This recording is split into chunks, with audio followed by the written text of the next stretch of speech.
Hello friends, I am going to read the Hindu editorial. Noise pollution is rising but policy is falling silent by Rohan Singh is an independent journalist covering urban environmental governance and public health.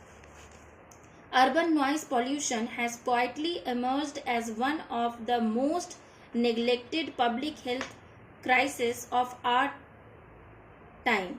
Across Indian cities, decibel levels routinely exceed permissible limits, especially near schools, hospitals, and residential zones, eroding the constitutional promise of peace and dignity.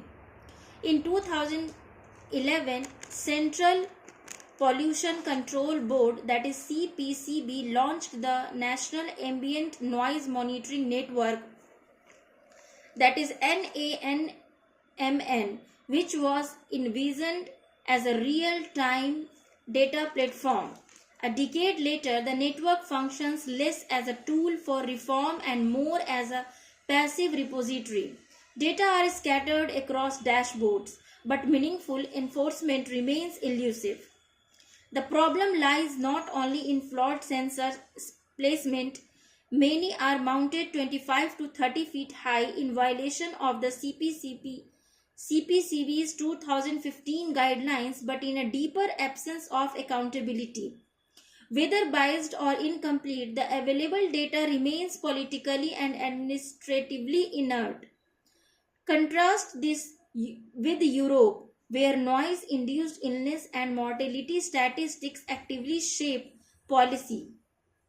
The European Environment Agency recently pegged the annual economic cost of urban noise pollution at 100 billion euro, prompting redesigns in speed zones and zoning frameworks. India, by contrast, suffers from regulatory fragmentation and institutional silence. Right to information queries go unanswered.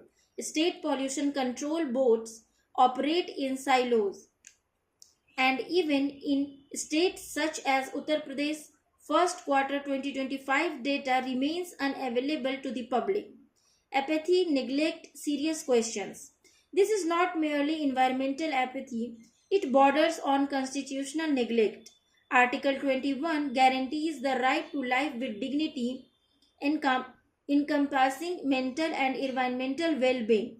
Article 48A mandates proactive environmental protection. When silence zones become epicenters of noise, it raises serious questions about state capacity and civic respect.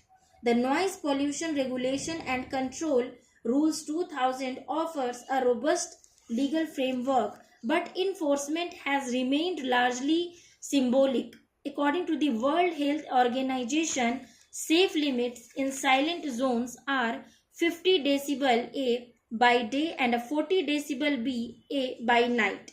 Yet in cities such as Delhi and Bengaluru, readings near sensitive institutions often reach 65 decibel A to 70 decibel A. Infrastructure expansion and logistic driven traffic have exacerbated the crisis. Late night drilling and crane operations continue despite regulatory restrictions.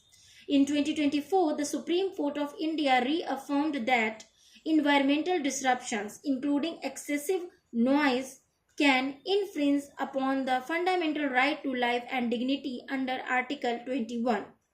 In Noise Pollution 5, in Re, the court recognized that unchecked urban noise poses a serious threat to mental well-being and civic freedom. The case dates back to 2005 and was referenced and interpreted again by the court in 2024 in the context of renewed concerns over urban noise and its impact on fundamental rights. The ecological cost is no less troubling. A 2025 study by the University of Auckland found that urban noise and artificial light disrupted the sleep and song patterns of common miners after just one night.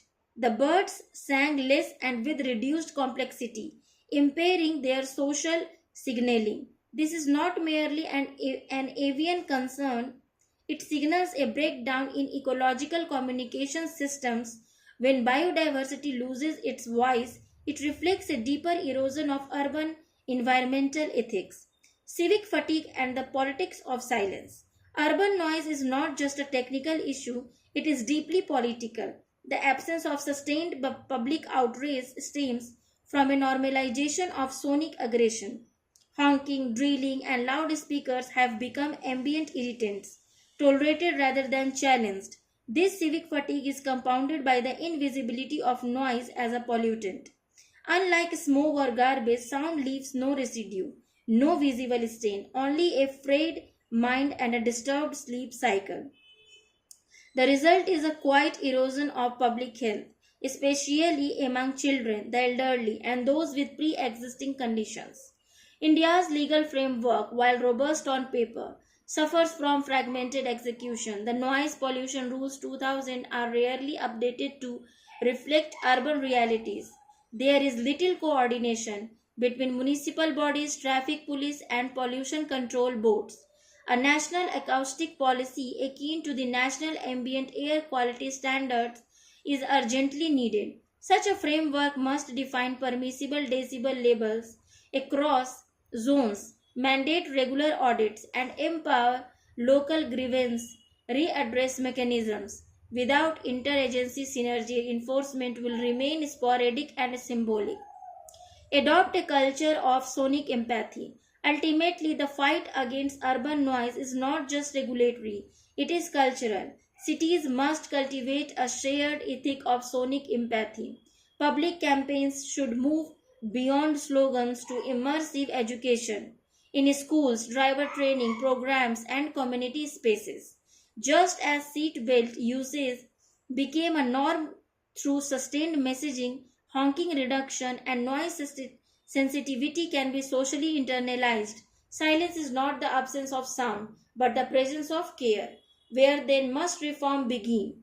First, decentralize NANMN, grant local bodies access to real time noise data and the responsibility to act. Second, link monitoring to enforcement without penalties, zoning compliance, or construction curbs. Data remains performativity. Third, institutionalize awareness. Initiatives such as No Honking Day must evolve into sustained behavioral campaigns. Fourth, embedded acoustic resilience in urban planning. Cities must be designed not just for speed and expansion but for sonic civility. Silence must not be imposed and must be enabled through design, governance, and democratic will. Unless India adopts a rights based lens to urban noise, its smart cities may remain unlivable at the level of sound. Thank you for listening.